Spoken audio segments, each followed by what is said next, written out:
আন্দামানের port ব্লেয়ারে অবস্থিত হচ্ছে এই সেলুলার জেল।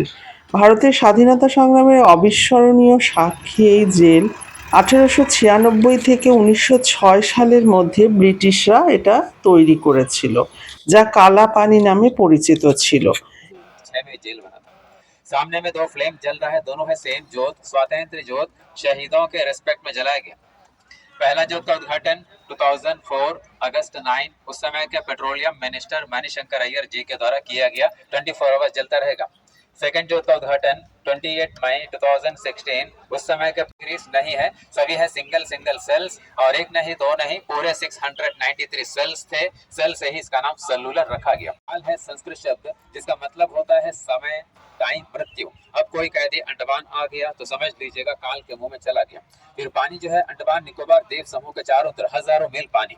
अब यदि कोई कैदी भागे तो कहाँ तक भागेंगे? आसपास के जंगलों में। अब वहां जाते थे जो आदिवासी थे वो उनको मारते थे।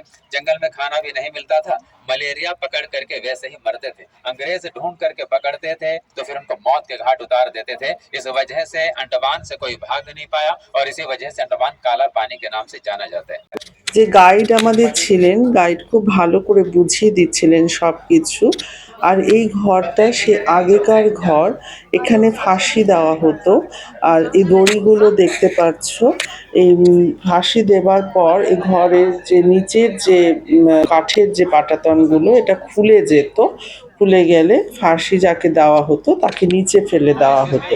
সেই ঘরটা সিঁড়ি দিয়ে যে এইভাবে নেমে এসে সেই ঘরটা, আর এই যে ওপরে যে ছাদটা দেখা যাচ্ছে এটা হচ্ছে কাঠের, এটা পুরো খুলে যেত। খুলে গিয়ে যাকে ফাঁসি দেওয়া হতো সে নিচে পড়ে যেত।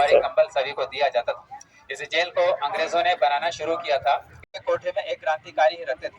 चौड़ाई 7.5 फीट, ऊंचाई 10 फीट। रूम जो है बड़ा है, वेंटिलेशन भी है पीछे की और 8 फीट ऊपर, ताकि क्रांतिकारी अंदर से बाहर देख न पाए। और हर बिल्डिंग को ऐसा बनाया है, एक बिल्डिंग का फ्रंट है तो दूसरे का बैक है, ताकि दोनों बिल्डिंग के बीच कोई कम्युनिकेशन ना रहे। काम करने के लिए 7 में से 4 खंड के आगे कारखाना, वहाँ पे क्रांतिकारी नारियल तेल, सरसों का तेल दोनों निकालते थे, जो आगे आप देखेंगे। और के अलावा 21 गार्ड जो है दिन रात पहरा देते थे। हर फ्लोर पे गार्ड है, तो पहला कमरा है सिक्योरिटी गार्ड का, उनका दरवाजा जो है बड़ा है। জেলটির কাঠামো একটি চাকার স্পোকের মতো 7টি শাখায় বিভক্ত ছিল। মোট 698টি কুঠুরি ছিল, বর্তমানে 3টি শাখা আছে। এখানে বন্দীদের ওপর অমানসিক শারীরিক নির্যাতন করা হতো, যার মধ্যে অন্যতম ছিল ঘানি থেকে তেল বের করা। এখানে বিনায়ক দামোদর সাভারকর, উল্লাসকর দত্ত, বারিন ঘোষের মতন স্বাধীনতা সংগ্রামীরা বন্দী ছিলেন। और क्रांतिकारियों का लिस्ट जो वहीं पे है, वो देखने के बाद 15 स्टेप लकड़ी का सीढ़ी पहुंच जाएंगे सेंट्रल टावर के 3rd फ्लोर। समुद्र का नजारा देखने को मिलेगा। जो ऊपर जाएंगे जिनके बाद সেলুলার জেলটির চারিদিকে সমুদ্র। উপরে উঠবার পর সম্পূর্ণ চারিদিক দিয়ে যে সমুদ্রে ঘেরা সেটা দেখা যাচ্ছিল। আগে 7টি শাখায় 698টি কুঠুরি ছিল, এখন 3টি শাখা আছে।